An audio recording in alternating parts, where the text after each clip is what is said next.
premiados pela qualidade de suas teses, né, e premiados externamente ao PGDR.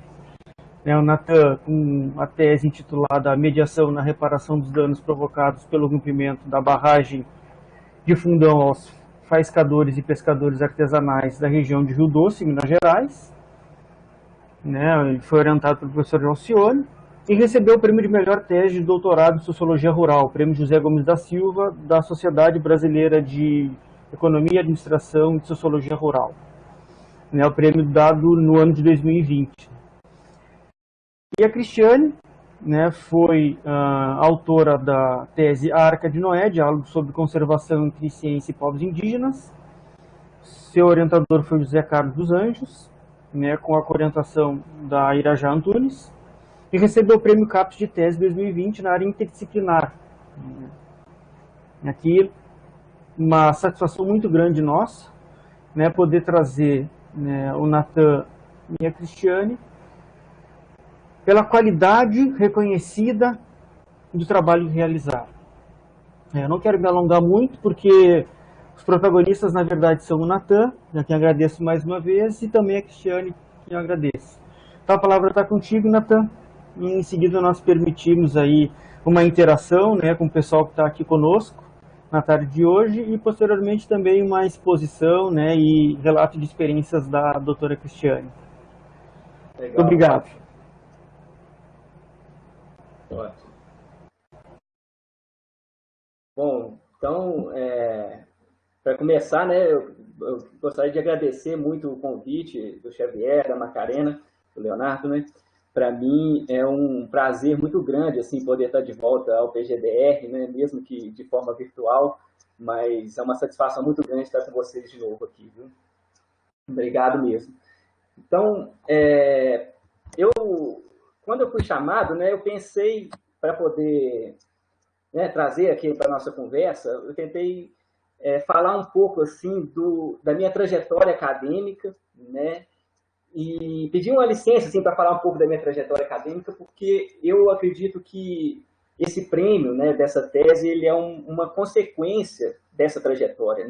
Eu acho que a construção da tese, que é o que eu vou querer mostrar para vocês, ela é um reconhecimento assim, de uma trajetória de pesquisa na área da mediação, dos conflitos ambientais, que já vem desde a graduação, e que por isso eu queria contar um pouco para vocês como que foi esse processo até chegar na tese, para ter uma ideia um pouco melhor de como foi o processo de construção mesmo assim, da tese.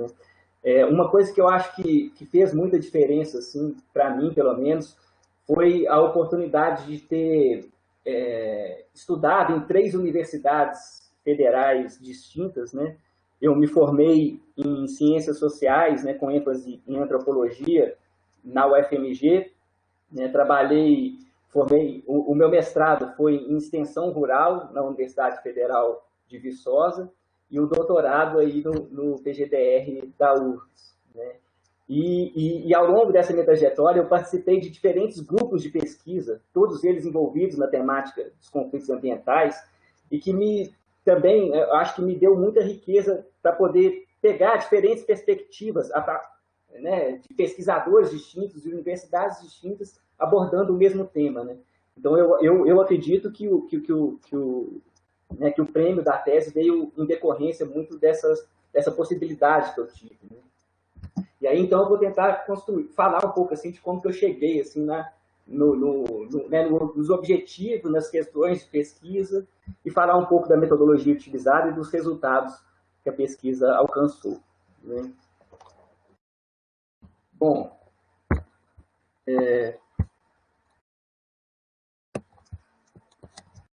então, como eu falei, eu me formei em Ciências Sociais na UFMG, e durante a maior parte da minha graduação, eu estudei uma pesquisa sobre formas alternativas de resolução de conflitos.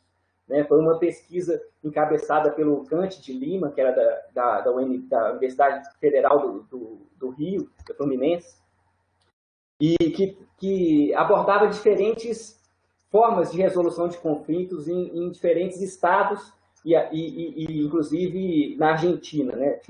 pessoal em Recife, no Rio, né, e em Belo Horizonte. Quem coordenou essa pesquisa foi o professor Daniel Simeão, com quem eu comecei a minha trajetória de pesquisa, foi com ele, né, estudando, então, essas formas alternativas de resolução de conflitos, né. A gente estudou, basicamente, 2 núcleos de mediação de conflitos, que eram geridos pelo programa Polos de Cidadania, né, da Faculdade de Direito da UFMG, e que estavam localizados em 2 aglomerados, né, 2 favelas da capital mineira, né, na Santa Lúcia e no aglomerado da Serra. E nesse último eu tive a oportunidade de morar, chegar, né, a gente estudou os núcleos, então durante 3 anos a gente ia e voltava ali nos núcleos, fazendo uma espécie de etnografia dos conflitos que eram mediados ali. E como consequência assim, da pesquisa, a gente acabou indo morar no aglomerado da Serra para tentar entender como que os núcleos estão inseridos na vida de forma mais ampla dos moradores ali da região, né? Então, na verdade, ali eram mediados crimes de menor potencial ofensivo, né? Muito relacionados à pensão alimentícia, né? Brigas entre vizinhos e coisas desse tipo, né? Mas o que me chamou muita atenção quando eu fui, né, morar ali na favela foi a presença do rural, vamos dizer assim, né? A gente num contexto extremamente urbano, né, na capital mineira, mas como era forte essa presença do que a gente poderia, entre bastante aspas, chamar de rural, né? Mas acho que justamente por pessoas que vinham, né, do meio rural ali, muitos não conseguiam emprego ou subempregos, iam morar ali na favela, né? Então, essa presença do rural e esse convívio nesse contexto de conflito numa favela me despertou muita tensão. Eu achei fantástico a discussão, né, das formas alternativas de resolução de conflitos, mas eu sempre gostei muito dessa temática ambiental, né, e da área rural, né? Então, enquanto eu estava morando na favela e toda a presença do rural no aglomerado me remeteu um pouco à minha infância, né, e à minha vivência, que eu venho do interior, né, do sítio do meu avô, onde foi construída a hidrelétrica do Funil, né, ali na região de Lavras e Perdões, no sul de Minas, né, onde a hidrelétrica atingiu boa parte do sítio do meu avô e ali suscitou uma série de conflitos, né.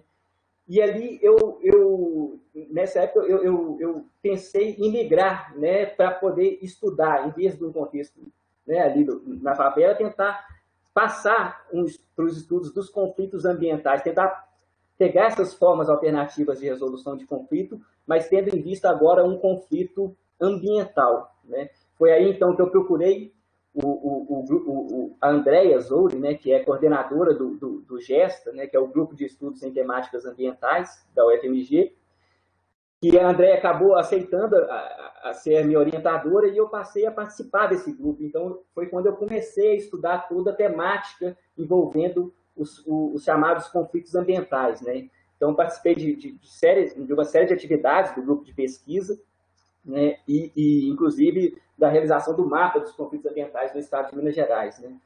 E eu acho importante assim, falar um pouco disso, porque para mim foi fundamental a participação nesses grupos de pesquisa, né? As discussões que são feitas nesse grupo são muito enriquecedoras e eu acho que a nossa formação enquanto pesquisador passa muito pelas experiências desses grupos de pesquisas, né? Bom, então, aí só uma foto assim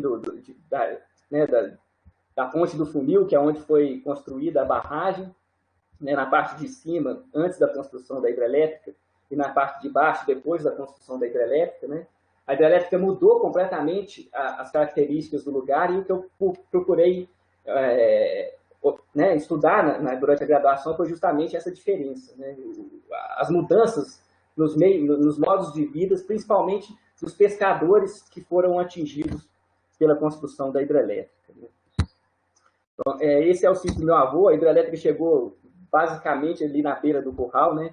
Então, eu costumo falar que eu comecei a estudar essa questão de conflitos ambientais, grandes projetos de desenvolvimento, principalmente hidrelétricas e mineração, por ser, né, um atingido, né?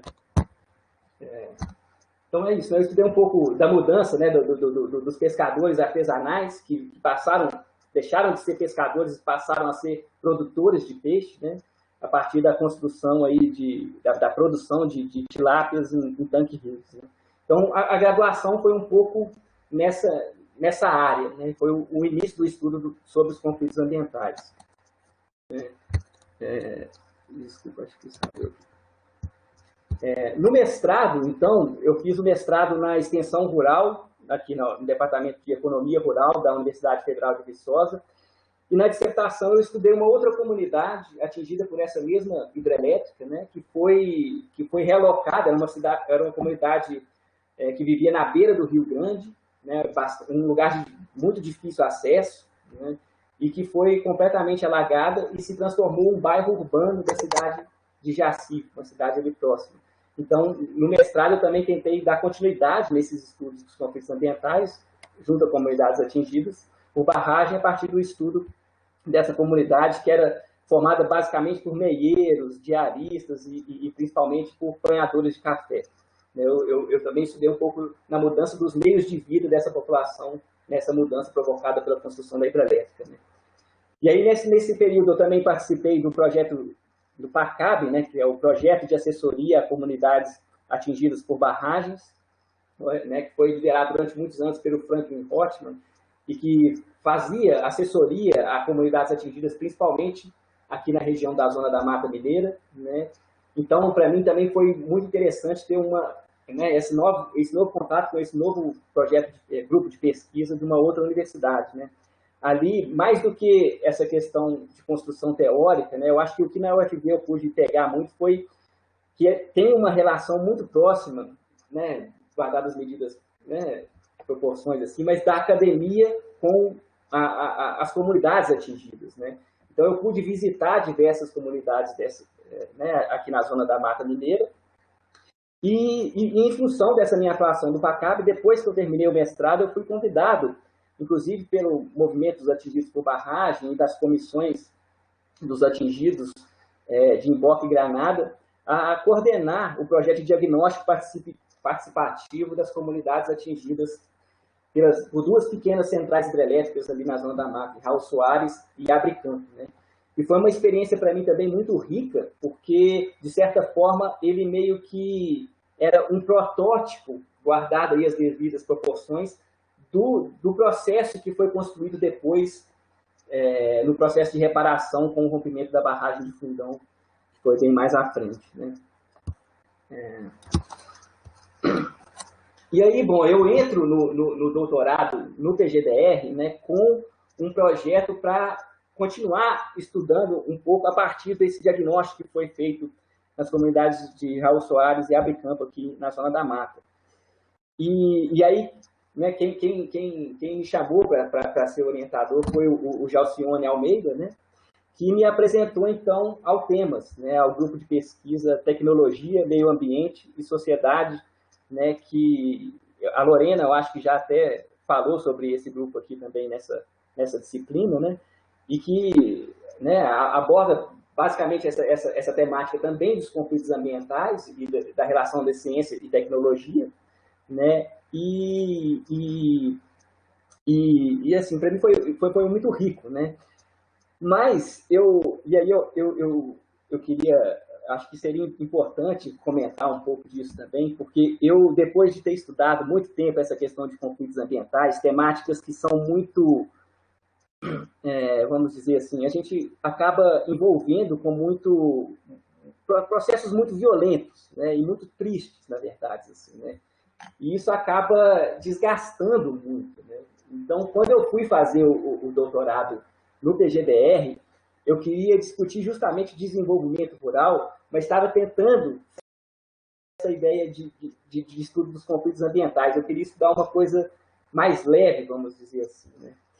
Então, foi quando eu até cheguei a apresentar um outro projeto para estudar questões ontológicas que eu queria discutir a Índia. É um projeto bem diferente, assim, mas que o Jalcione ficou assim, né, de cabelo em pé quando eu falei, assim, muito ressabiado, né, com toda razão, mas durante o ano de 2015, né, que foi o ano que eu entrei no PGBR, aconteceu em novembro, né, no final do ano, no dia 5 de novembro, o rompimento da barragem de Fundão.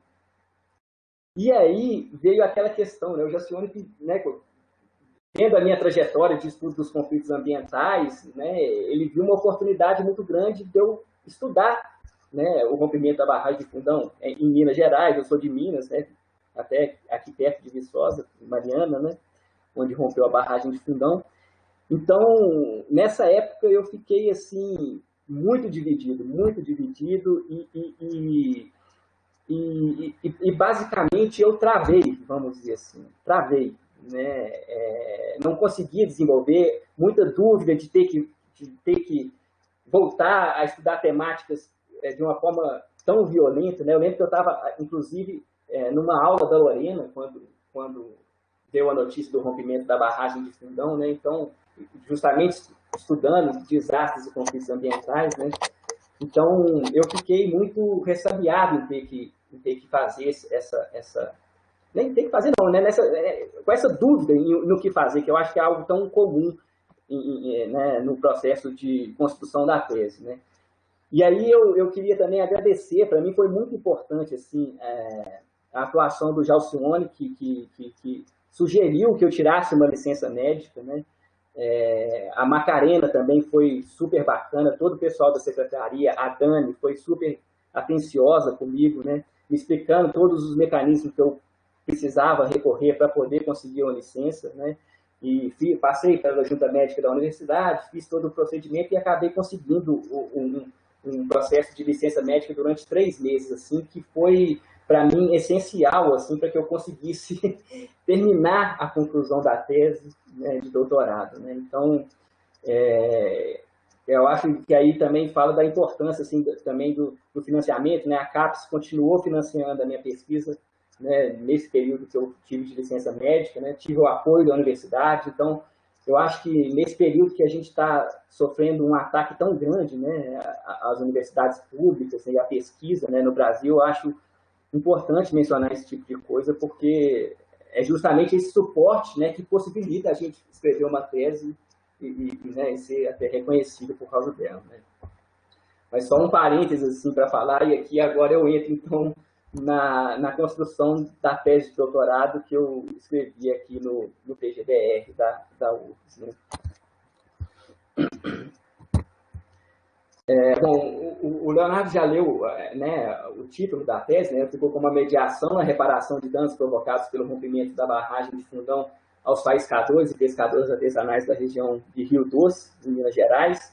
E eu vou tentar falar um pouco de como que eu construí o objeto, o tema e a metodologia que foi usada, né, um pouco da teoria, uma coisa rápida, assim. Eu acho que eu queria discutir mais como que eu construí a tese. Eu acho que mais que discutir teoricamente o que eu usei, acho que eu queria falar mais um pouco de como que eu cheguei ao objeto de pesquisa, vamos dizer assim, né?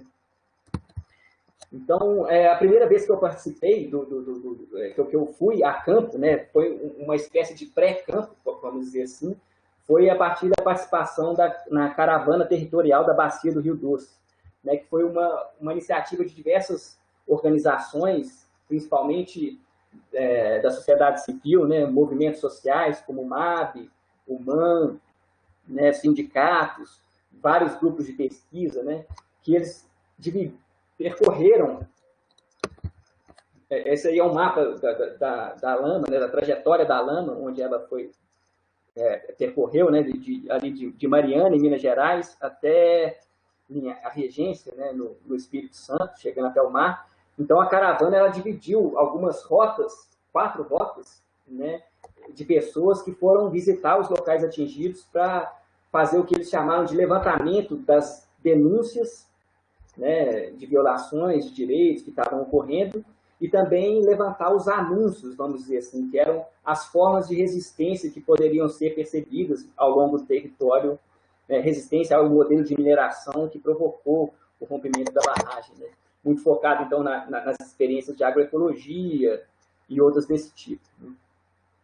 Então, eu participei da rota de número 1, que foi a principal ali, né, onde o primeiro, né, os primeiros primeiros locais atingidos, em Mariana, Barra Longa, né, e as comunidades rurais ali em torno. E eu não vou contar muito assim, o detalhe como que foi, não, só passar alguns slides assim, para vocês verem assim, né, rapidamente, da experiência. Né? Aí a Praça em Mariana, esse aí é a barragem de Germânia, que fica em cima da que rompeu. Né? Aí Bento Rodrigues, né, que foi aquela comunidade que foi devastada basicamente pela lama, onde faleceram as 19 pessoas que morreram. Né? Ele volta aqui. Também em Bento Rodrigues, nós conseguimos entrar lá dentro assim, da comunidade. Assim, foi, né, o cenário era assim, horrível, horrível, horrível. Muito tenso mesmo. Assim, a energia do lugar era uma coisa assim, realmente muito pesada. Né? Aqui é Paracatu de Baixo, interessante como dá para você ver direitinho a lama, né, o trajeto da lama que foi atingido, né, nas árvores, as casas, né, e aí estamos conversando com o pessoal. Né, Barra Longa foi a única cidade mais urbana assim, que foi atingida, né, essa é a praça principal da cidade, que foi completamente destruída também. Né, participei de algumas audiências públicas, e essa é a hidrelétrica de Condonga, que é onde eu fui estudar basicamente o local onde eu mais estudei, assim, que eu vou chegar lá também, como que eu cheguei nessa comunidade. Né? Então, assim, depois de participar dessa caravana, assim, eu estava com aquela dúvida, né? Mas muitas questões, né? Muita coisa vivenciada, mas assim, o que eu poderia pesquisar, né? E aí eu lembro de ler uma matéria falando sobre a criação do CEJICOS Ambiental, que é o Centro Judiciário de Solução de Conflitos e Cidadania, que foi criado logo após o rompimento da barragem, e como uma forma de tentar resolver os conflitos que eclodiram dali, também de forma extrajudicial.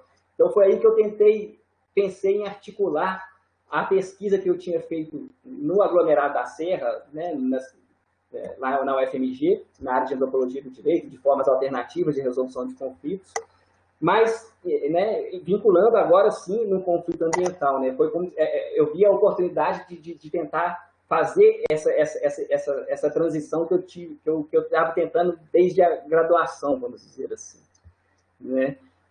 Mas só que o CEJICOS ele tinha uma atuação naquela época muito restrita, né? E eu conversando eu cheguei a entrevistar a desembargadora, né, do CEJICOS, foi uma entrevista muito, muito produtiva, que eu usei na tese também, mas ela tinha uma atuação muito específica em Governador Valadares para a questão de distribuição de água, então achei que não ia render muito a pesquisa no CEJICOS ambiental.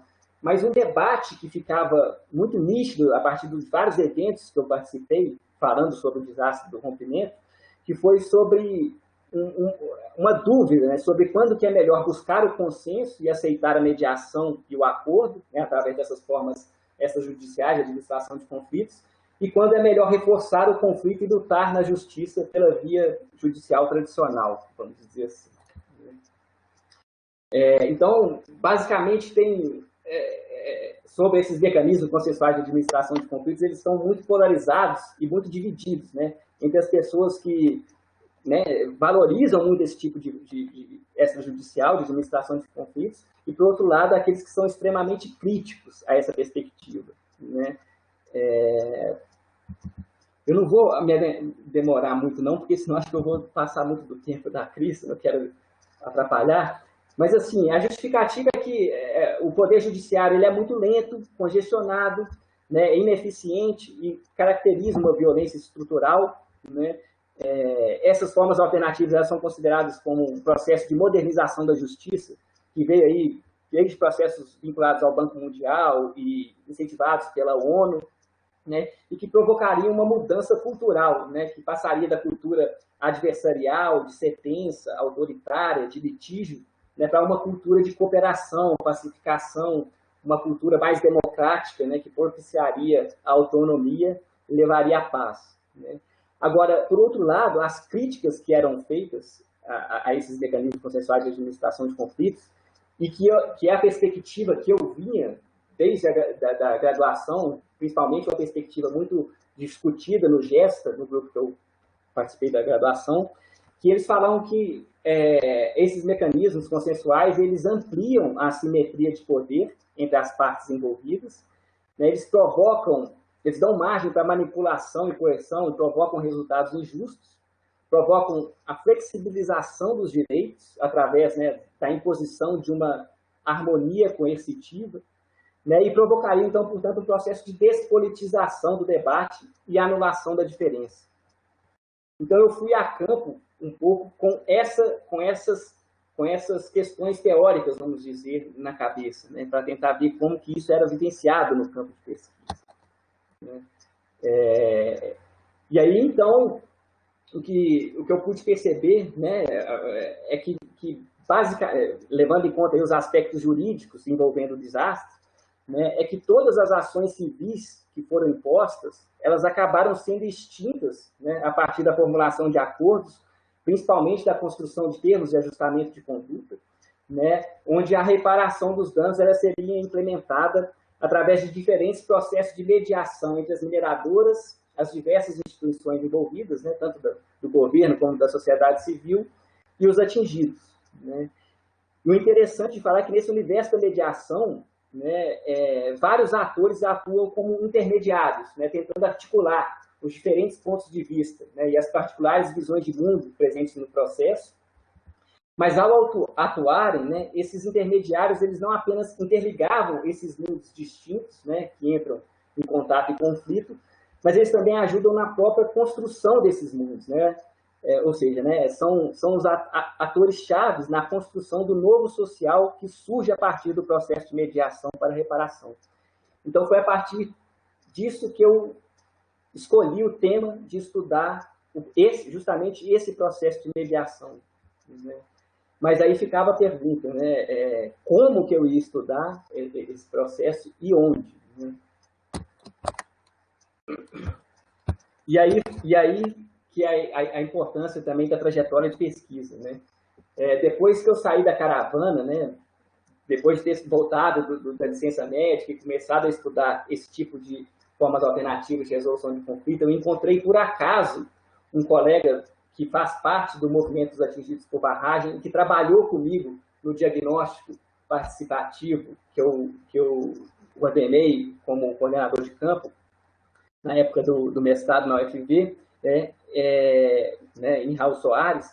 Ele ficou sabendo da pesquisa que eu estava propondo fazer, ficou muito interessado e me chamou para acompanhar ele nos processos de mediação que ele estava participando em Barra Longa e principalmente em Rio Doce e Santa Cruz do Escalvado, né?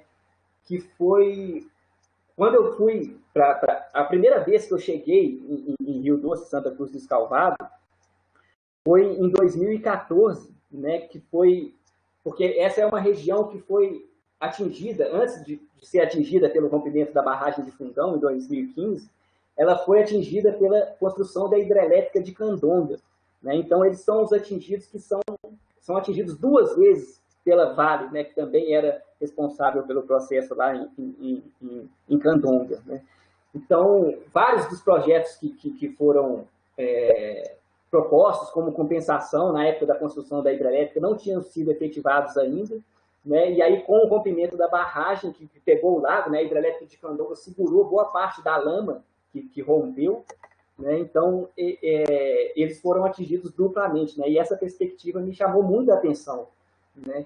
E aí foi então que eu decidi estudar essa comunidade específica, né? A construção da hidrelétrica foi feita de forma extremamente violenta, né? Essas são fotos dos próprios atingidos de lá, né? 14 famílias foram tiradas da casa deles por força policial, assim, né, com um movimento muito truculento, assim, violento. E quando eu fui acompanhar o pessoal lá na época de Fundão, né, a situação também era assim desesperadora, né, principalmente dos pescadores e dos faiscadores que foram atingidos, né, que eles não foram reconhecidos pela hidrelétrica, né, na época da construção da hidrelétrica, e estavam tentando reivindicar o reconhecimento enquanto atingido do processo de rompimento da barragem de Fundão, em Mariana, né? E o debate principal que estava sendo discutido na época era a formação da comunidade tradicional de faiscadores, né, que são garimpeiros artesanais ali da comunidade, né? Então, todo esse contexto me chamou muita atenção e aí, então, eu decidi estudar especificamente essas comunidades, né? E aí, assim, né, as questões de pesquisa que eu propus, então, a partir da escolha do objeto e do tema de pesquisa, né, foram 4, né? Primeira, como ocorre a mediação dos conflitos dentro do processo de reparação dos danos causados pelo rompimento da barragem de Fundão aos faiscadores e pescadores artesanais da região de Rio Doce. 2, né, como os atingidos constroem e mobilizam sua capacidade crítica nesse processo de mediação e quais as estratégias são mobilizadas por eles na tentativa de fazer valer o seu senso de justiça, né? Quais atores se constroem como mediadores e porta-vozes e como são compostas ao longo do tempo as articulações entre eles e os atingidos. E, por último, como que os acordos estabelecidos pelos atores envolvidos produzem e transformam o social, né? Ou seja, qual é o social que emerge a partir da mediação mobilizada na luta por justiça dentro dos processos de reparação, né? O objetivo geral, então, que eu construí foi, analisar o processo de mediação para a reparação dos danos causados pelo rompimento da barragem de Fundão aos faiscadores e pescadores artesanais da região de Rio Doce, e 2, a construção do social que surge a partir desse processo, né? Como objetivos específicos, então, eu coloquei identificar os atores envolvidos no processo de mediação, as diferentes estratégias mobilizadas por eles, investigar a forma como são construídas ao longo do tempo as articulações entre os atingidos e seus porta-vozes e mediadores, e analisar a forma como os acordos são construídos e interpretados pelos atores envolvidos no processo de mediação, né? A metodologia utilizada, então, foi basicamente a observação participante nos processos de mediação e a realização de entrevistas semi-estruturadas com os atingidos, os porta-vozes e os principais mediadores. Eu não vou relatar aqui os pormenores do trabalho de campo, assim, né, porque foram muitas questões discutidas e eu fiz uma espécie de observação participante, né, uma espécie de etnografia, né,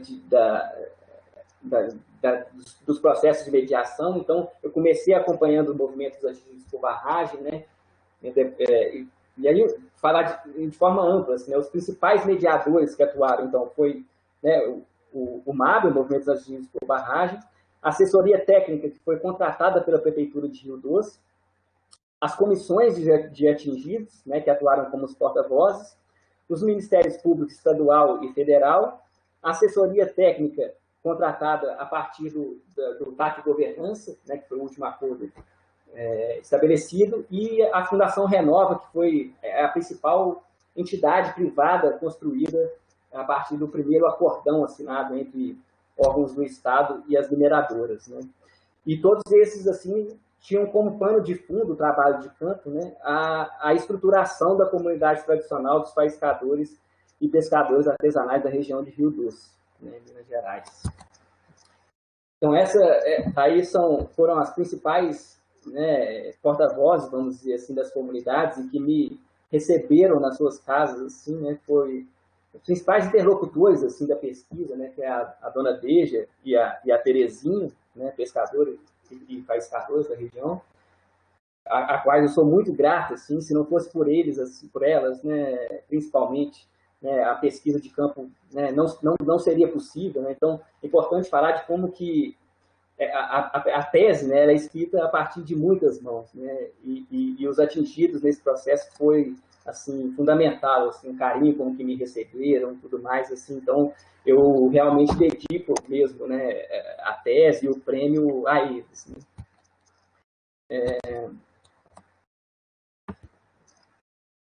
Aí foi a assessoria técnica, a doutora Costa também, que o MAB também não era, né, o Movimento dos Atingidos por Barragem não era uma unanimidade dentro do campo, né? Então, eles acabaram, de certa forma, sendo afastados, e só ficou a dona Terezinha e outras que eram do movimento social, mas que eram do lugar, né, moradores do lugar.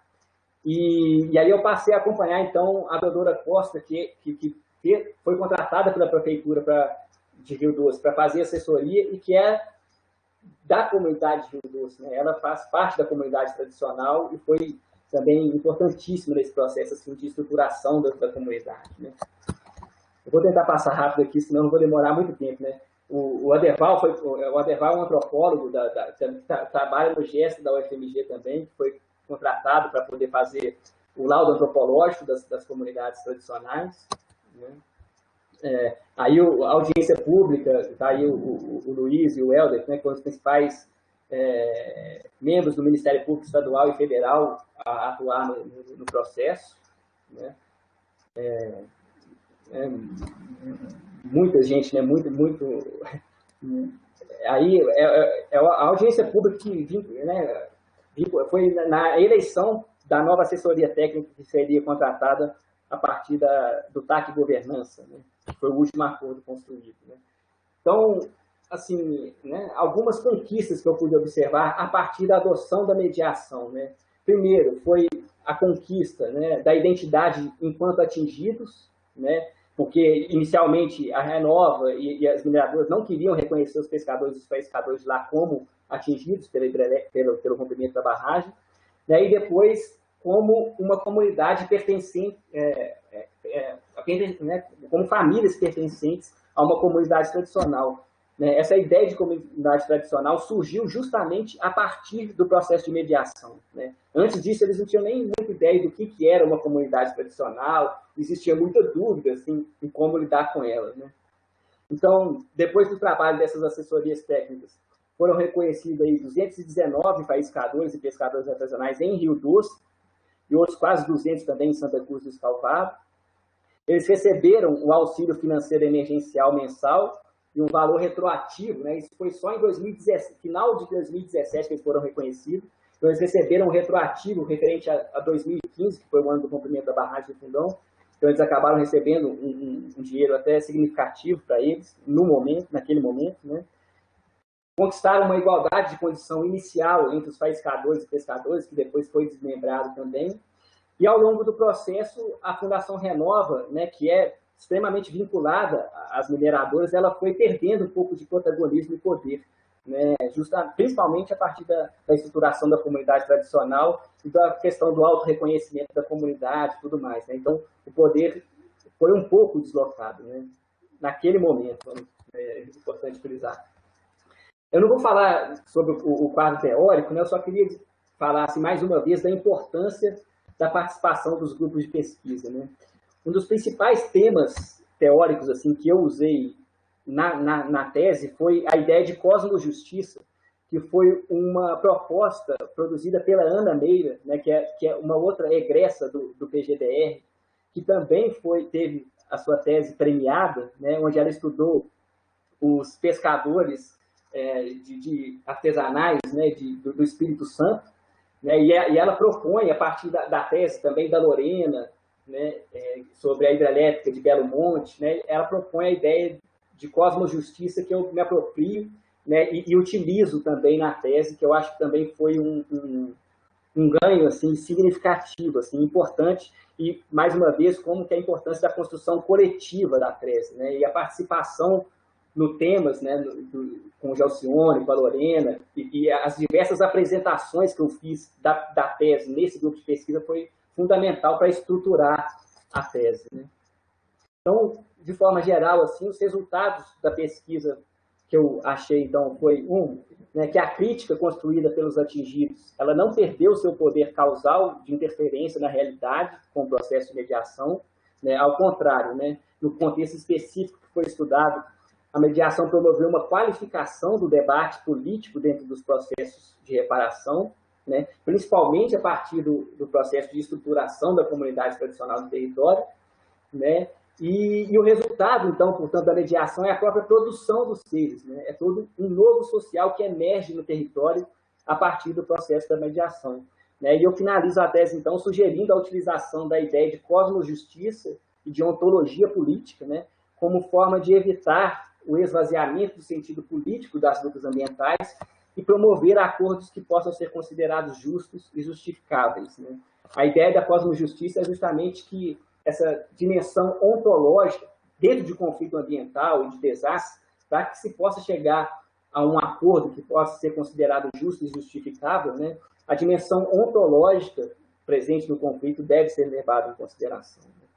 Então, foi basicamente isso. Né? Aí só mais algumas fotos assim, de atingidos que eu participei. Né? Eventos tradicionais, a festa de Santana na comunidade, que eu pude acompanhar. Né? E é isso, né? Basicamente isso. Desculpa se eu passei muito do tempo aí, Cris, mas é difícil controlar. Obrigado aí pela oportunidade, viu, gente? E me coloco à disposição também aí para dúvidas e esclarecimentos que vocês julguem importantes. Né? Nathan, muito obrigado pela tua exposição, a trajetória que tu trouxe para nós, né, até tu ter chegado no ápice, né, da construção da tua tese, né, do prêmio da tese, né, um pouquinho dos conhecimentos que tu trouxe para nós, né, que nos permitiu ilustrar, né, o reconhecimento, né, em relação a quem te deu abrigo, né, na tua pesquisa de campo, né, nós sabemos que ainda que tu tenhas ido para lá depois da tragédia, mas as pessoas ainda estavam muito castigadas, né, muito fragilizadas por tudo, e assim mesmo elas te acolheram, né, e te permitiram fazer um trabalho com tanta qualidade, com tantas contribuições, tanto para a vida dessas pessoas, né, para a academia, para a ciência, né, enfim, para que a gente possa continuar a olhar esses problemas, né, buscando interpretações que sejam humanizadas, né, com essa difícil aliança com a ciência, né? Exato, exato. E foi muito interessante, assim, depois, assim, da tese publicada, né, que eu recebi um retorno das assessorias técnicas que trabalham com o pessoal, que a minha tese foi utilizada, assim, em processos judiciais até como né, tentativa de ajudar os atingidos no processo de reparação, né? Então, fiquei muito feliz com isso também, de tentar ver que a tese saiu um pouco do mundo acadêmico e conseguiu ter uma interferência assim, um pouco, né, mais direta ali com eles. Né? Então, para isso também fiquei muito feliz com isso assim, também. E é isso. Obrigado, Leonardo. Mais uma vez, muito obrigado, Nathan. A gente poderia fazer a seguinte dinâmica. A gente ouve agora, né, a doutora Cristiane, né, e em seguida, né, havendo algum tempo, alguém um pouco mais desinibido, né, que possa apresentar alguma reflexão, fazer alguma pergunta usando o microfone e eventualmente, né, usando também a sua câmera ligada. Né. Então, Cristiane, muito obrigado, né, por ter encontrado espaço na agenda, né. Parabéns pelo prêmio, né, é um reconhecimento por um trabalho de muita qualidade que tu fizeste.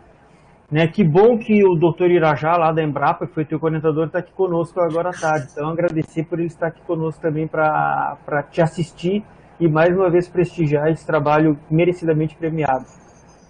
Obrigada. Já antecipando, tá? Na reunião da comissão de pós-graduação da semana passada, houve encaminhamento de tu fazeres um período de pós-doutoramento no PGDR sob a supervisão da professora Romina, né, Cristiane? Isso. A ComPG já acolheu. Né? Isso a gente ficou muito feliz, né, pelo teu interesse e pela possibilidade de a gente ter aqui, pelo menos por um ano aqui no PGDR. Né? Mais um ano, né? Que bom. Obrigada. A palavra está contigo. Bom, boa tarde a todos e a todas. Então, quero te agradecer, né, professor Leonardo, pela apresentação e também pelo acolhimento que foi, né, no PGDR quando eu cheguei, né, alguns anos atrás. Lembro direitinho, estou na banca, e é muito bom, né, chegar nesse momento e poder retornar ao PGDR já no outro estágio, né, da minha vida, da minha experiência de vida e de pesquisa. Também quero agradecer, obviamente, a equipe do PGDR, as meninas que são demais, maravilhosas, né? Macarina, Daniele e todas as demais. e os professores, o professor José Carlos, que fez uma diferença incrível na minha vida e no que hoje eu me tornei. Ele foi essencial assim, na minha caminhada no PGDR. E ao Natan, quero mais uma vez te parabenizar, Natan, tua pesquisa é linda e extremamente motivante, e o mais confortante é quando ela sai desse ambiente acadêmico e ganha outros espaços, né, de acolhimento e de discussão, né, que foi justamente esses espaços jurídicos e populares, né. Então, eu fiz uma coisa mais simples, assim, para apresentar. Eu acabei nem escrevendo o título da minha tese, aí eu vou procurar aqui para deixar para o pessoal. Também quero agradecer, obviamente, o Irajá, estou muito feliz, o meu orientador de anos, de uma década praticamente, que ele está aqui conosco. Irajá, tu é maravilhoso. Muito obrigado mesmo por estares aqui com a gente nesse momento. Bom, a minha tese, ela se refere mais especificamente, assim, eu tentei dialogar com dois ambientes extremamente distintos, que foi as práticas da ciência, né, principalmente dentro dos espaços da Embrapa, né, Empresa de Pesquisa Agropecuária do Brasil. E aí eu me detive em duas unidades, a recursos genéticos em Brasília, projetos que vêm dialogando com povos indígenas há alguns anos, e o projeto do Irajá, né, que ele desenvolve há alguns anos também de recursos genéticos na Embrapa Clima Temperado em Pelotas, onde praticamente eu fiz 10 anos de estágio, né. Então, a introdução, fiz uma certa introduçãozinha, assim, só para orientá-los, a relevância do planejamento da pesquisa, né, alguns pontos que é importantíssimo para que a gente consiga chegar, então, com uma resposta, vamos dizer, plausível da nossa construção de pesquisa, né. Então, a primeira coisa é pensar no recorte do tema da pesquisa, revisão bibliográfica, né? A gente já tem que ir pensando e buscando materiais. Pensar também na metodologia, né? E as suas ferramentas para campo e pós-campo. E o tempo necessário que a gente vai estar nele, né? E o campo é muito importante. O Natan expressou muito bem isso, né? Desde a graduação dele até aí a relação com o doutorado, a experiência e a vivência dele do doutorado.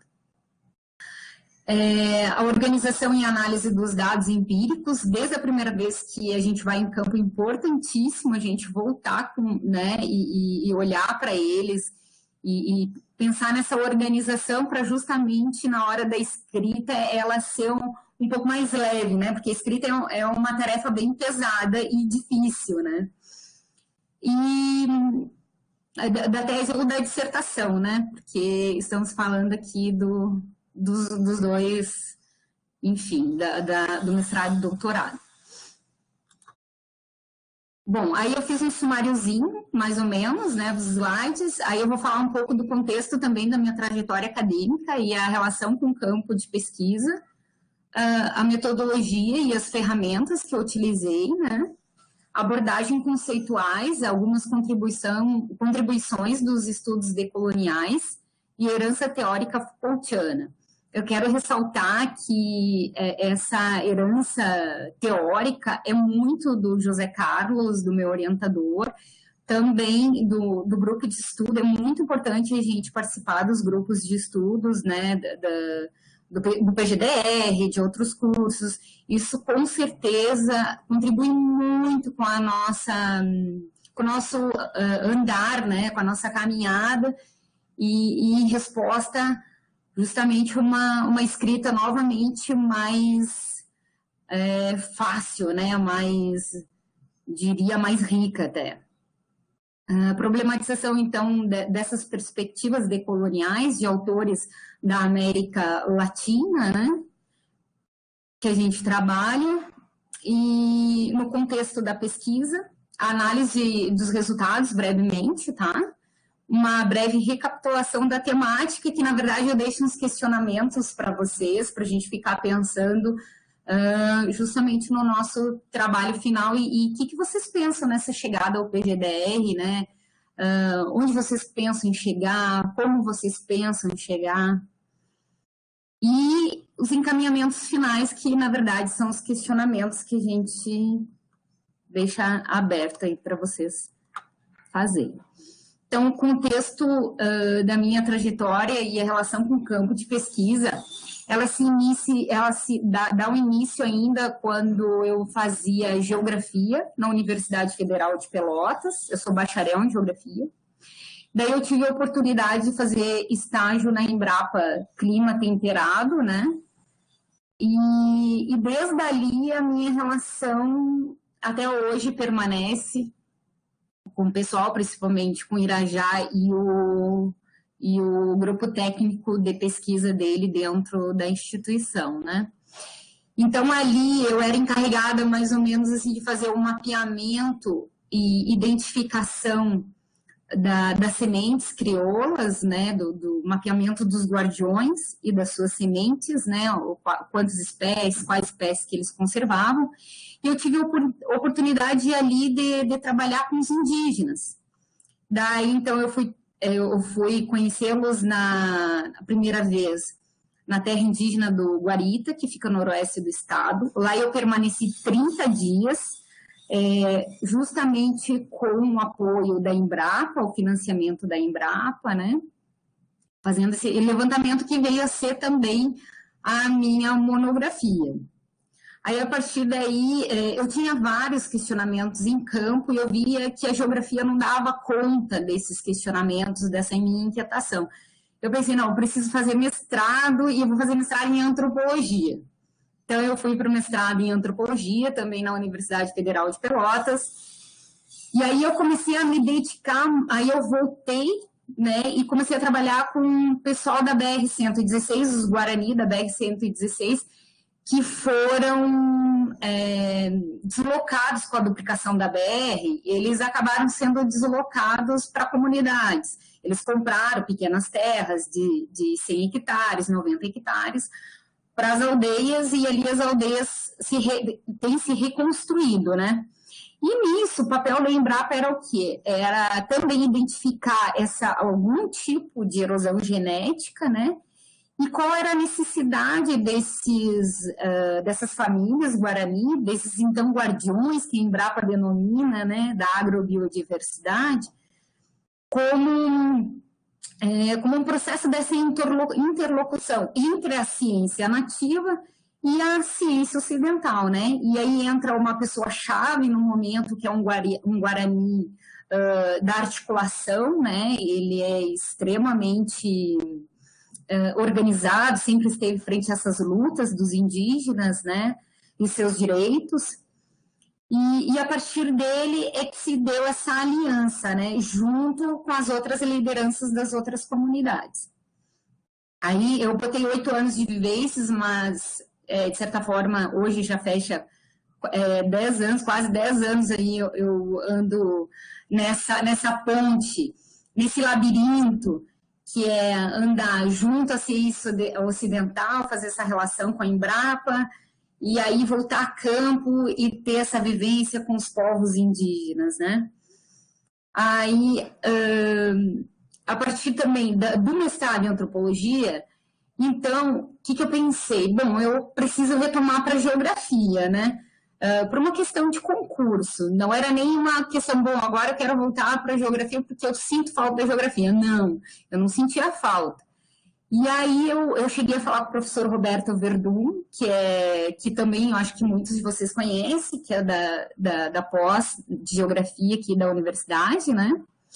E ele falou para mim que não, que eu tinha mais um perfil do desenvolvimento rural. Então foi aí que aí eu comecei a investigar melhor o programa, os professores, os grupos de pesquisa.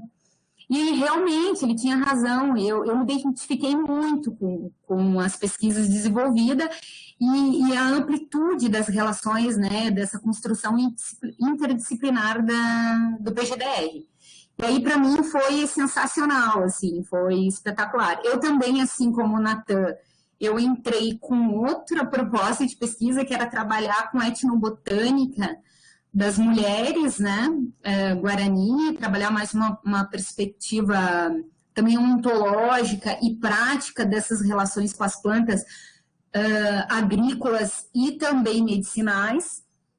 E aí eu até iniciei a minha caminhada ali com a Rumi, com a professora Rumi, mas aí acabou que nós começamos a avançar o diálogo, ela me perguntava muito sobre o que a Embrapa fazia, como as sementes eram conservadas, né, no sistema de banco ativo de germoplasma, que eles chamam, o que os cientistas faziam dessas sementes, né, se elas eram realmente enviadas para os agricultores, e o que os próprios pesquisadores faziam com elas na instituição.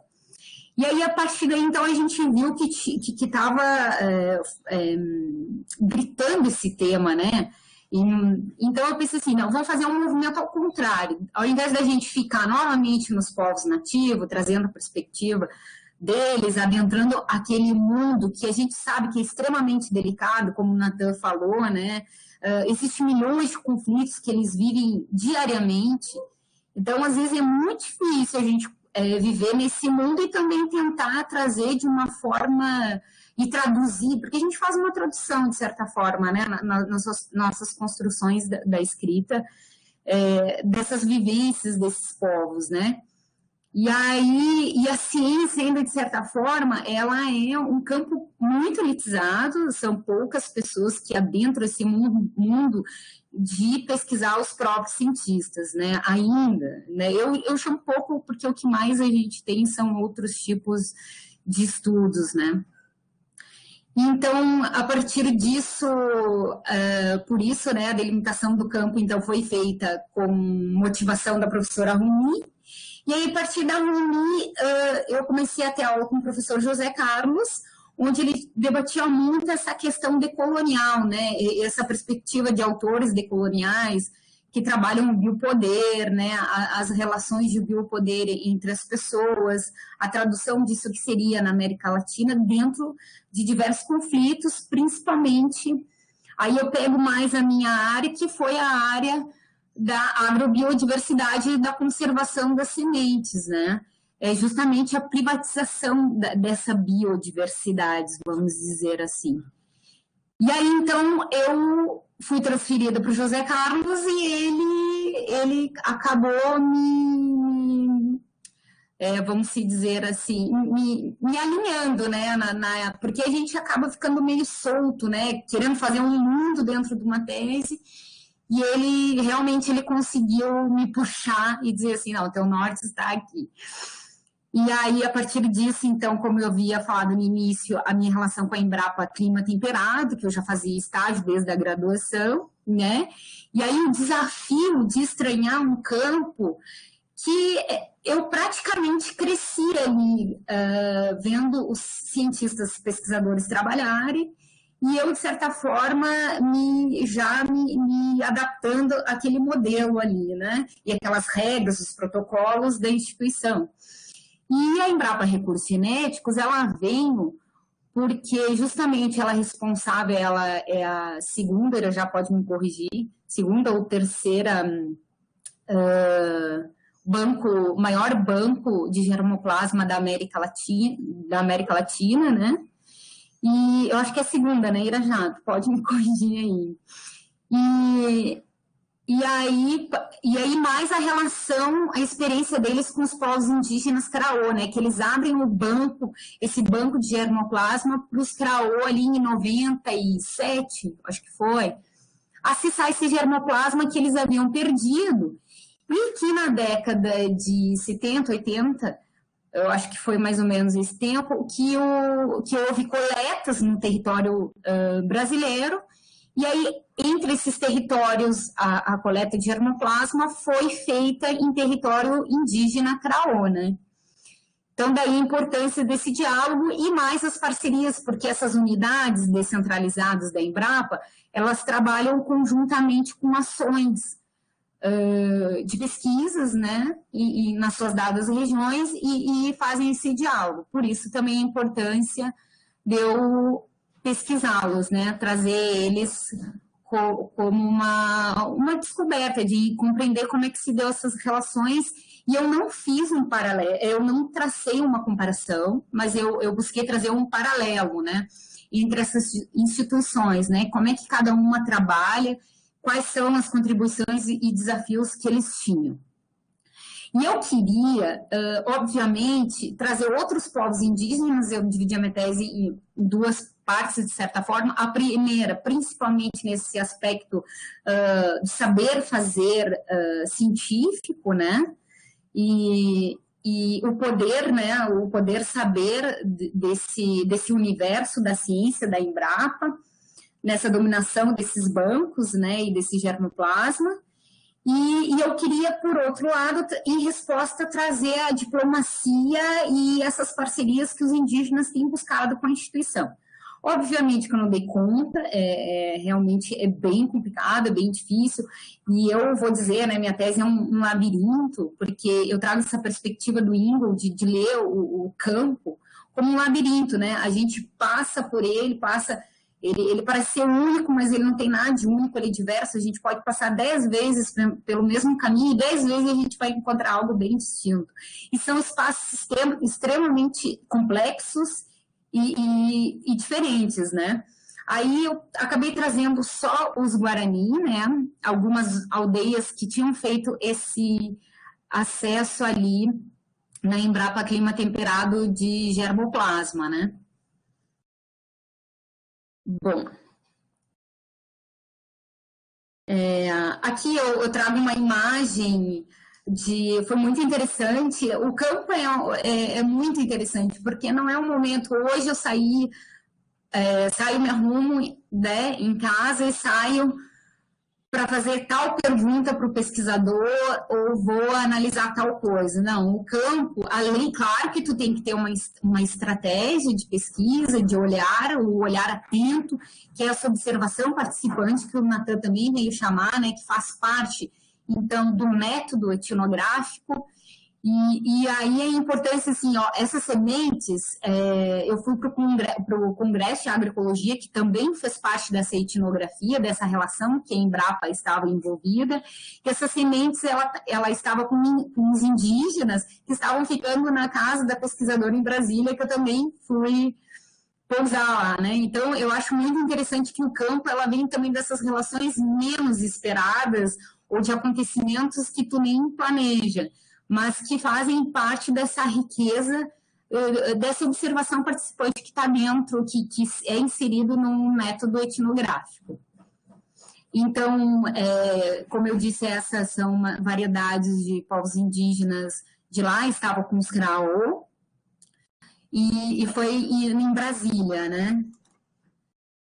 Aí eu trouxe duas fotos muito interessantes, que é o campo visto do laboratório, que aí eu trago também a perspectiva do Latour, né? A ciência em construção, e a ciência em construção, ela é muito interessante, porque ela é essa visibilidade da arte, né? Essa visibilidade da expressão do cientista, dos pesquisadores, que a gente menos espera. A gente acha que eles são quadrados ou extremamente rigorosos, que o seu laboratório, a sua sala de pesquisa, ela vai estar extremamente organizada, e nesse vulcão, né, de coisas, ele traz muitas informações. Aí eu me prendi também a isso. E as imagens como uma forma de escrita também. Eu tentei fazer isso na tese, ainda preciso aprofundar também nesse tema, né? Mas é muito importante a gente pensar a fotografia como uma ferramenta de escrita e de diálogo bom, enfim, com qualquer pessoa que vá acessar ali a tua tese, a tua dissertação, enfim. Então, a foto à esquerda é em Brasília, né? E a foto à direita ali é do Irajá, desculpa, tô botando a sala aqui. E a sala do Irajá, que ferve de sementes por tudo que é lado, antes de ir para as câmaras frias, né, que são os bancos ativos de germoplasma.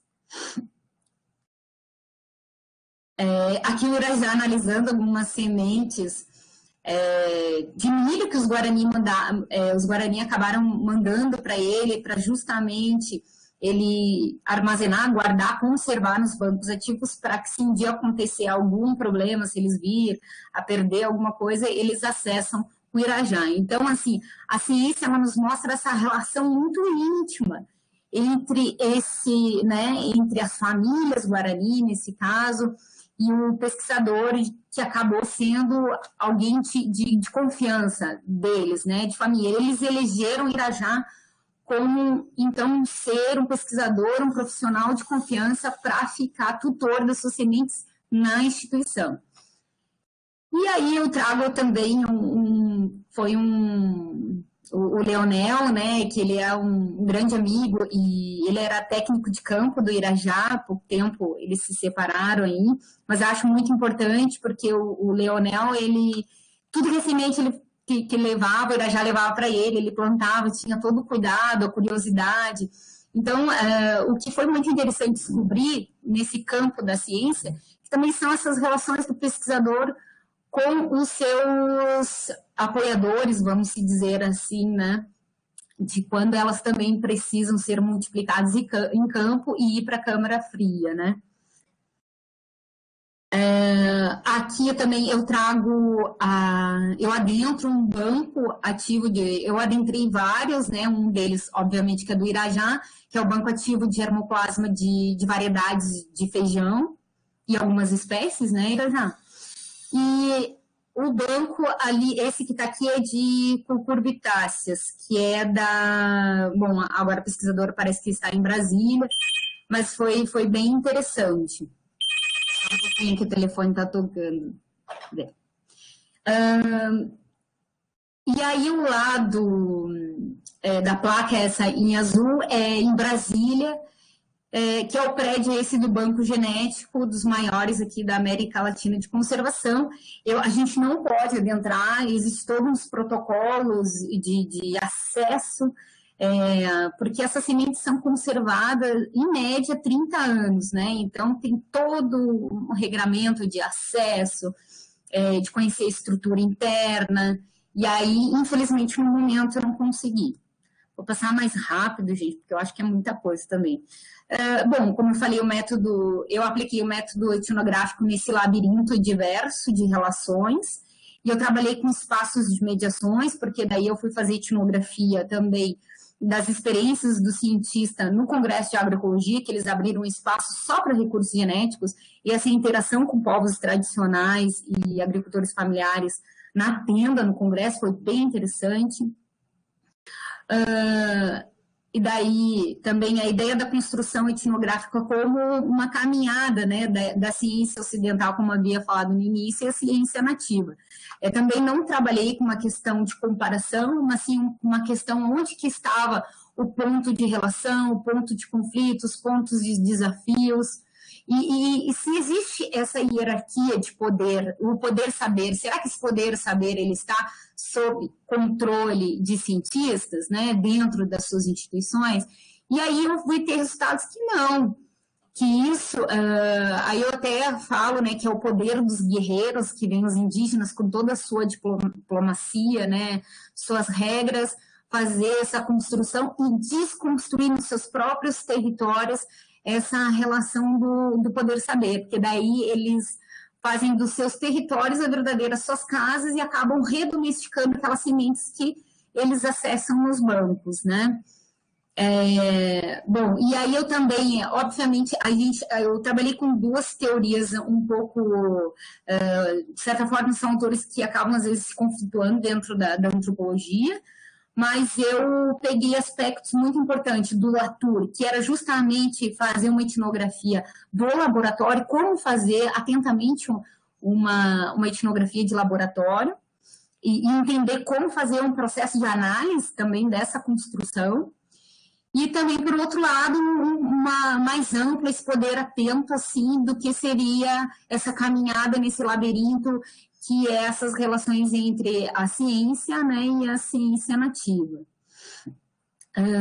Bom, algumas ferramentas utilizadas que eu acho essencial qualquer pesquisador, gente, quando vocês irem a campo, qualquer coisa, uma caderneta, vocês têm que ter, em um lápis. Esse foi o meu orientador da graduação, Maurício Meurer, que também foi sensacional, me orientou, teve o desafio de me orientar com o trabalho da graduação que eu quis fazer dos indígenas, e ele não tinha nenhuma experiência, e a partir daí eu vi como é essencial a gente ter o diário de campo para anotar.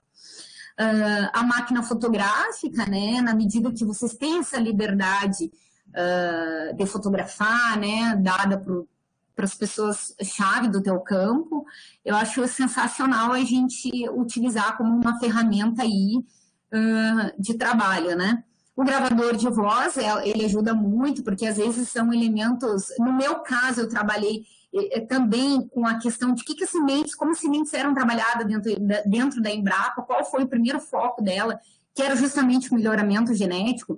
Então, existem milhões de termos, existem milhões de práticas que estão muito longe da minha construção, né, acadêmica. E aí o gravador me ajudou muito, agora estou entendendo o ponto e tal. O que ele quis dizer com isso, e, né, a gente consegue voltar e escutar milhões de vezes. E as entrevistas sendo estruturadas para te dar um norte. Não que vocês têm que fazer e tentar aplicar todas as perguntas, que muitas vezes o campo acaba te levando, e a gente tem que dar essa liberdade, né, para as pessoas que tu estás envolvido ali na pesquisa, né? Entender o que eles quiseram, por que eles quiseram levar para tal lado. Isso é muito importante para construir a escrita da tese e da dissertação. Então, aqui também a foto conservação de germoplasma, né, que foi os espaços de mediação mediações que eu andei. Do outro lado aqui temos um Craô, né, uma das pessoas que foi palestrante junto aos indígenas, o Irajá, aqui um pesquisador do México, pessoal da Embrapa, né, Recursos Genéticos e Biotecnologia da Embrapa. Também alguns aspectos de como as sementes são conservadas, né? Esse é um pacote de alumínio, o código de barra, né? Esses elementos é muito importante a gente detalhar para compreender, né, como é que se dá essa construção da pesquisa, quais são os protocolos, quais são as leis, quais são as regras, como ele segue, o que isso motiva, o que isso diferencia na vida deles. E que a gente vai ver totalmente diferente com os povos nativos, né? Como é que se dá esse que eles têm. São outros tipos de protocolos, outros tipos de regras, né? Mas que todos têm, todos possuem, né? Para o tipo de conservação. Então, as variedades de milho que o Irajá recebeu dos indígenas, e aí depois que foi duplicado lá pelo Leonel, né? No campo. E aqui também um espaço de mediação que se abriu na Embrapa Clima Temperado para as lideranças indígenas acessarem, conhecer os bancos ativos de germoplasma, eles mesmos escolher as espécies, né, que eles gostariam de acessar as sementes, que foi milho, abóbora, feijão e amendoim. Esse foi o primeiro encontro que teve esse acesso. Depois teve um segundo encontro que eles já abriram para outras espécies de interesse e que outros pesquisadores vieram participar. Essa também é uma foto de campo, acho magnífico, como é que se dá essa relação, essa construção do conhecimento e essa diplomacia indígena, né? E aí vem um menino me mostrando, então, como é que estava o aipim, essa variedade de aipim, eles acessaram nos bancos ativos de germoplasma da Embrapa, e aí, então, ele me encaminhou lá no meio da roça para mostrar, né? Algumas abordagens conceituais rapidinhos, que foi essa herança dos estudos decoloniais, né, em vários autores que daí a gente vem estudando. Daí, se vocês quiserem, né, acessem lá a tese, eu acho que fica melhor, né? A herança também teórica Foucaultiana para poder entender esse espaço de mediação de poder saber, né? E aí, eu ressalto mais uma vez a importância da organização dos dados empíricos e o levantamento teórico, a estruturação por categorias empíricas e teóricas. Isso vai nos ajudar a fazer análise do discurso, né, de todas essas informações empíricas, né? A problematização do campo empírico, então, por meio das referências bibliográficas, ela é muito importante. Eu acho que ali o Natan também trouxe dele, foi bem interessante. Ele já adentrou um pouco mais nesse âmbito, que eu achei muito importante para vocês terem mais ou menos seus caminhos, né, dessas pesquisas. Então, uma das coisas muito fortes na minha tese, que eu acabei não falando o nome, que é a Arca de Noé, diálogos, então, sobre conservação entre a ciência e os povos indígenas. E a privatização da biodiversidade, então, foi um tema muito importante que me fez pensar todas essas construções, desde dentro da Embrapa até as suas relações e criação com os espaços de mediações com os indígenas.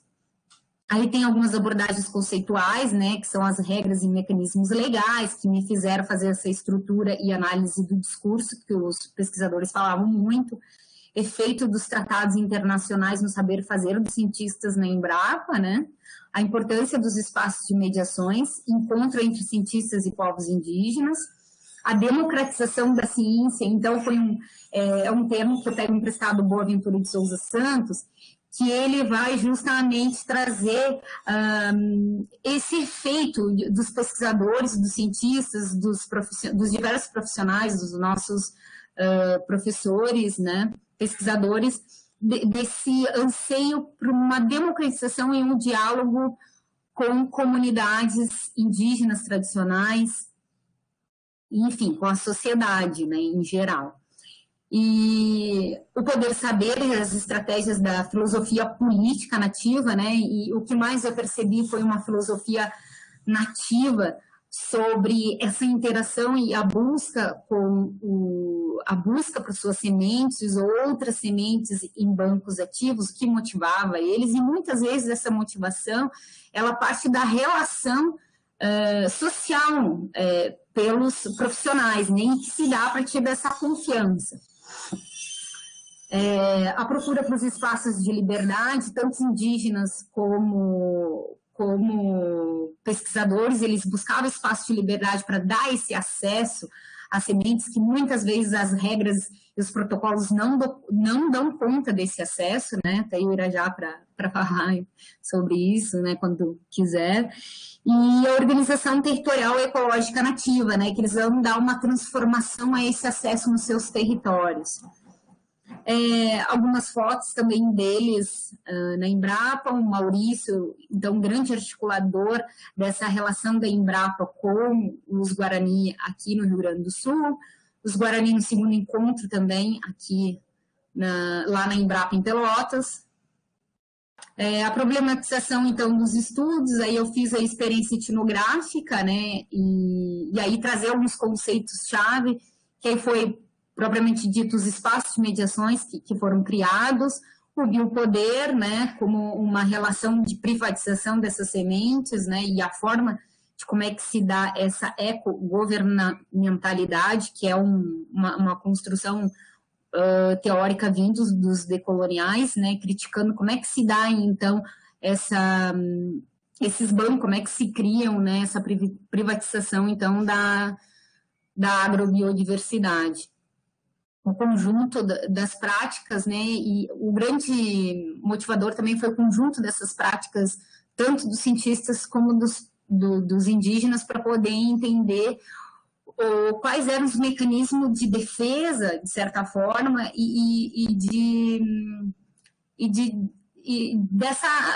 tirar essa amarra, vamos dizer assim, legal, né?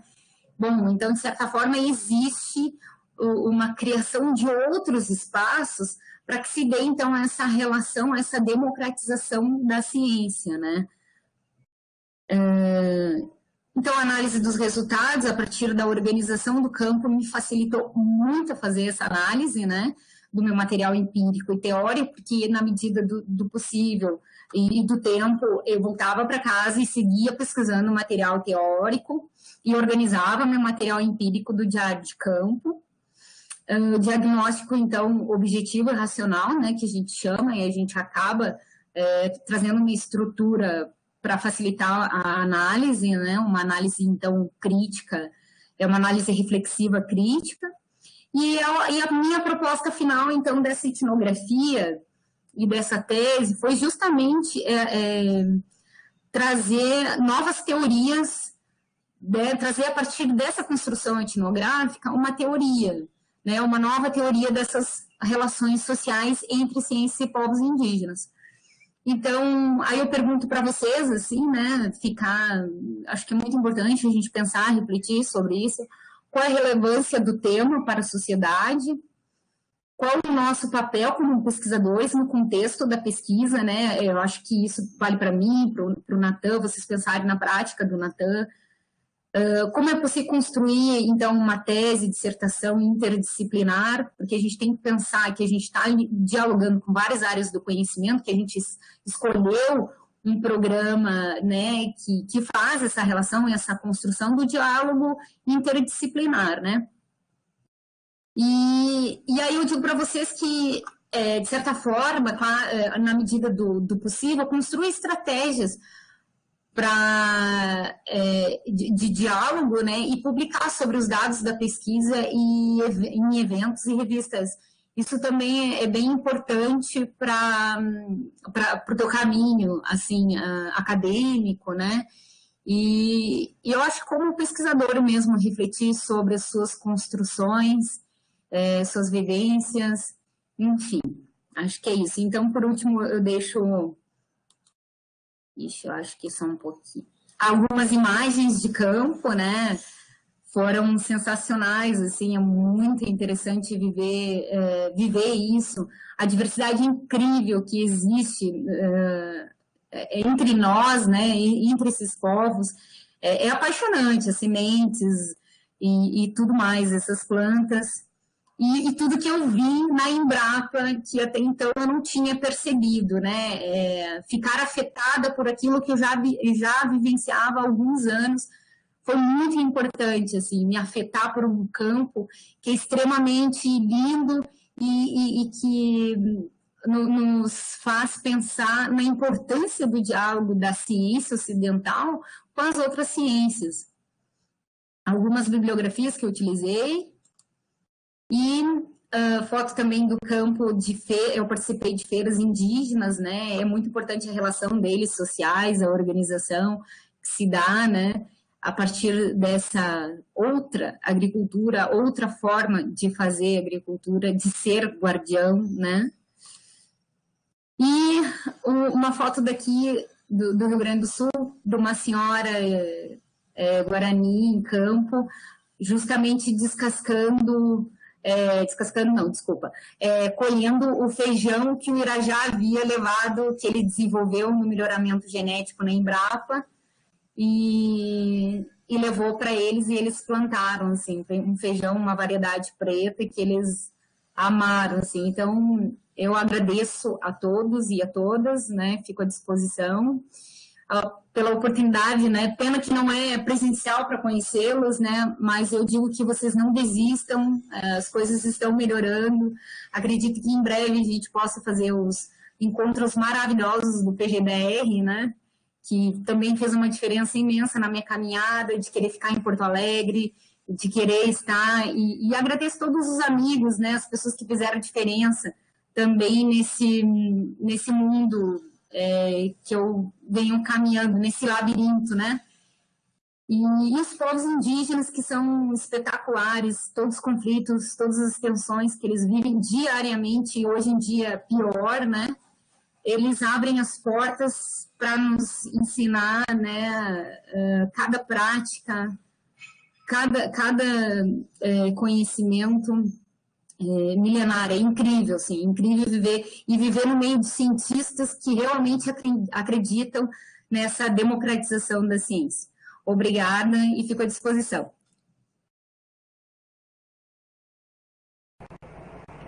Muito obrigado, Cristiano. Tua exposição foi realmente muito esclarecedora, do seu ponto de vista de trazer toda a tua experiência de pesquisadora, né, de nos apresentar um conjunto de várias dicas, né, de pesquisa, né, isso como se diz, é a evidência, né, da tua maturidade como cientista, a capacidade da gente perceber, né, a partir da tua exposição, essa possibilidade de triangulação que foi construída por ti, né, olhando, né, toda a expertise da Embrapa, né, trazendo isso para os estudos do PGDR, né, essa construção que foi feita por ti, e no tripé, justamente essas pessoas, né, essas nações indígenas, né, que tiveram a possibilidade de permitir uma interlocução.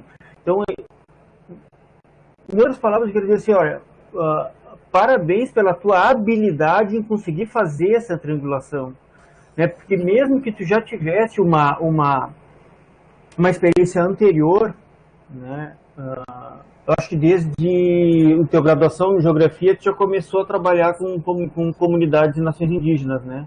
Isso. Mas mesmo assim, a cada passo adicional, né, tu entra mais na vivência deles, né? E eles precisam abrir portas para ti, né, e tivesse a capacidade disso, transformando isso numa tese. Então, aí, do mesmo jeito que o que apareceu, né, aí é um pouco do cacuete das lentes de quem é docente do PGDR, né, aparece muito claramente construções teóricas, né, rigores metodológicos, e isso é um ensinamento precioso que tu, Cristiano, e o Natan trouxeram para a nossa tarde de hoje, né, nos diálogos.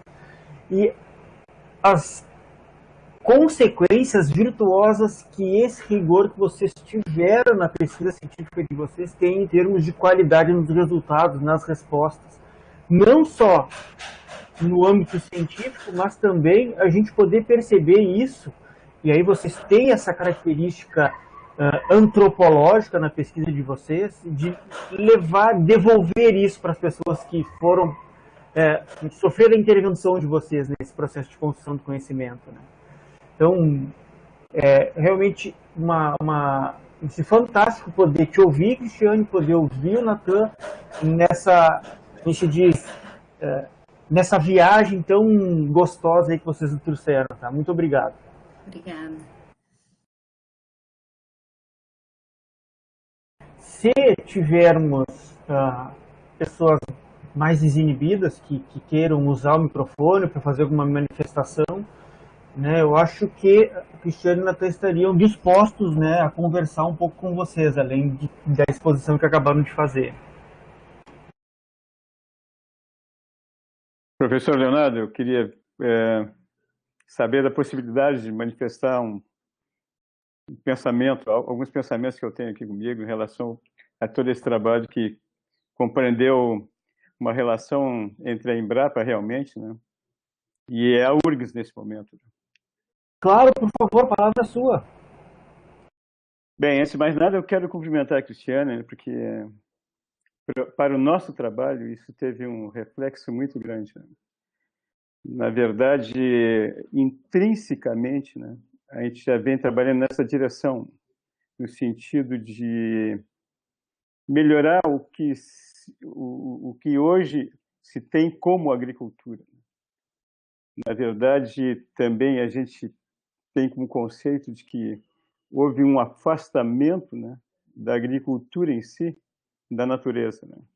Ou seja, toda agricultura hoje que se diz moderna, ela está muito afastada da natureza. E há uma corrente, você sabe muito bem, que diz que muitos dos problemas que tem hoje, inclusive as questões relacionadas à pandemia que estamos vivendo, são reflexos de uma agropecuária afastada da natureza. Então, com base nesse princípio, né, que a gente vem trabalhando com essa questão de germoplasma em si, acreditando que uma maior diversidade genética, né, ecossistemas mais variados, tem uma probabilidade maior, né, de resiliência e, consequentemente, de sustentabilidade. com base nesse princípio, o trabalho que a Cristiane fez conosco, como que comprova, né, até certo ponto, o acerto que se tem nesse sentido, né? Porque possibilitou que a gente conhecesse outros horizontes, principalmente dos indígenas, né? De maneira que pudéssemos agregar esse horizonte também no nosso trabalho. Então, acho que ficou um trabalho foi muito bom, a tese foi muito interessante, trazendo essa reflexão entre as relações nossas, né, como pesquisadores, com aqueles que fazem uso desse trabalho que nós conduzimos, né. Então, também quero agradecer a URGS, né, nesse sentido, e dizer que sempre estaremos de portas abertas também na Embrapa, né, para conduzir trabalhos semelhantes a esse, né. E também dizer que eu tive a sorte muito grande, né, de ter a Cristiane como co-orientada, né, e como estagiária até, né, num dado momento, junto a nós na Embrapa. Meu agradecimento, meu abraço a todos vocês. Obrigado. Muito obrigado, doutor Irajá. Realmente, a possibilidade da Cristiane aproximar o PGDR da Embrapa, em especial com esse trabalho que tu fazes, foi algo muito enriquecedor, né? E que nos permite expandir os nossos olhares em relação, inclusive, à Embrapa. Muito obrigado. Muito obrigado, professor.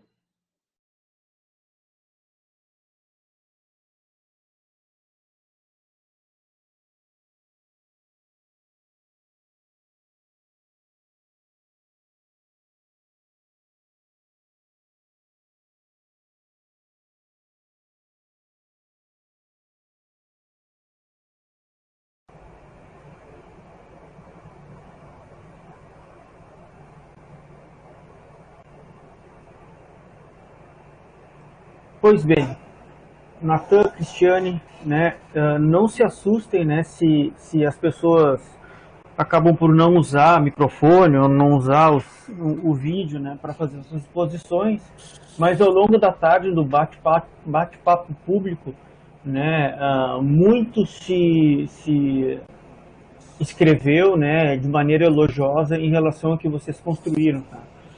Então, me se diz, ainda que já estejamos há vários meses, né, usando esses meios digitais, essas plataformas, ela ainda nos assusta um pouco, né, para não dizer nos assusta muito, né. Por exemplo, eu mesmo ainda não religuei a minha câmera, né. Mas a gente percebe, né, à medida que nós podemos conversar com as pessoas que participam do nosso diálogo, né, e eu estou falando da audiência, que é um processo de digestão, né, de todo o aprendizado que tem nas exposições, em especial na exposição que vocês trouxeram hoje. Tá? E por que isso é tão especial? Porque vocês trazem justamente o olhar de quem recentemente concluiu a sua tese, concluiu o seu doutoramento, né? E trouxe a possibilidade de uma conversa mais próxima, sem barreiras pré-existentes que eventualmente existam entre docentes e discentes, né? Então vocês trouxeram essa capacidade de nós apreciarmos, né, uma exposição que deu clareza, né, ao caminho que nós podemos percorrer como pesquisadores. E se eu não estou enganado, né, a Macarena que está aqui conosco, a Ana Paula também pode me corrigir se eu estiver errado, esse é o último, né, dos nossos encontros na DER 402, ou disciplina de diálogos, né?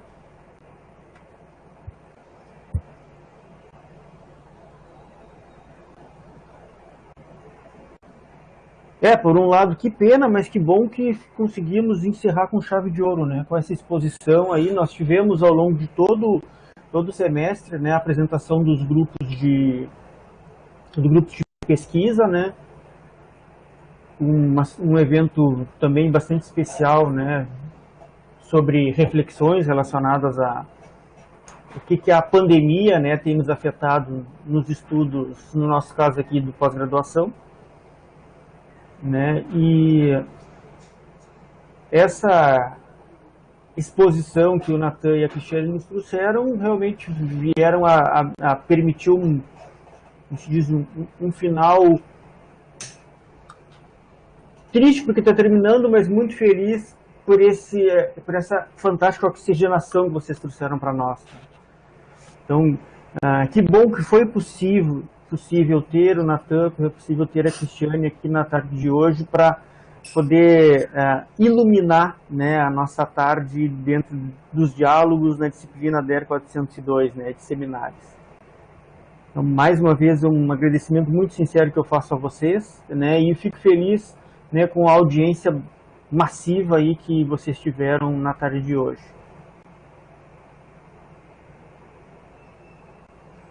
Foi lindo mesmo, como a Macarena falou, né?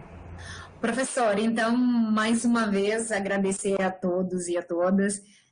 Natan, foi ótimo dividir essa tarde contigo, maravilhoso. Te admiro demais como pessoa, como pesquisador, pela tua força incrível de perpassar um ambiente extremamente conflituoso, né, e de ter sobrevivido a tudo isso, né, e é espetacular a riqueza do teu trabalho, é muito maravilhosa. Eu li um pedaço, né, eu queria ler mais e não consegui, mas eu com certeza vou ler toda ela depois, e aconselho, assim, vocês, pessoal, a buscar, então, os trabalhos do PGDR, são trabalhos incríveis e que com certeza me ajudaram muito também a chegar onde eu cheguei, né? Eu acessei trabalhos dos meus colegas, eu busquei conhecê-los, eu busquei da melhor forma dialogar, né? Então é isso, pessoal, um abração a todos e a todas e muito, muito obrigada. Muito obrigada, professor, mais uma vez. Espero em breve estar com vocês e muito felicíssima, né, por vocês estarem me acolhendo mais uma vez e por esse prêmio ter dado essa oportunidade num momento extremamente difícil da ciência, né, e da pesquisa desses espaços que está extremamente restrito, né. Muito obrigada. Legal também aproveitar para agradecer, Cris. Sua pesquisa é fantástica, assim, né? Um desafio, vários desafios, né? Teóricos, empíricos, e que você se saiu muito bem, assim, né? Então, tá de parabéns, acho que é merecidíssimo o reconhecimento, né? E agradecer também ao PGDR, ao acolhimento, né, que a gente recebeu, né, Cris? A turma, né, o diálogo entre nós também, o tanto que isso não ajuda também, né? Então, é fantástico. É uma pena que agora a gente está vivendo um momento de distanciamento social que acaba dificultando ainda mais, né? Mas acho que também a exposição de toda a dificuldade, né, da construção da tese, isso faz parte, né? Então, espero que sirva mesmo de motivação para vocês não desistirem e continuarem, que no fim das contas acaba valendo a pena, né? O PGDR, sem dúvida, nos dá todas as condições para desenvolver um bom trabalho, né? Então, é isso. Muito obrigado mesmo. Nós é que agradecemos essas palavras gentis que vocês apresentaram em relação ao PGDR também, viu? E que bom, né? Porque particularmente a turma de 2020 está distanciada, né, do espaço, né, físico do PGDR e não teve a oportunidade de sentir isso que vocês trouxeram, né, no pronunciamento de vocês, né, de um PGDR acolhedor, né, e que dá como se diz, uma condição extra aí, né, para as pesquisas que são construídas, para os estudos que são feitos no PGDR. Né. Mais uma vez, muitíssimo obrigado, né, um abraço imenso para vocês, né, a Cristiane já estará voltando, né, nos próximos meses do PGDR. Natan, por favor, venha, né, para o PGDR de volta, venha nos visitar, nem que seja para isso, né. Cuidem-se, né, e a gente sabe que vocês vão continuar sendo muito bem sucedidos naquilo tudo que vocês têm à espera da vida de vocês. Viu? Um abraço a vocês, tá? E um abraço a todos e todas que estiveram conosco aqui ao longo de todas essas semanas, né, participando do Diálogos e participando da DER 402. Tá?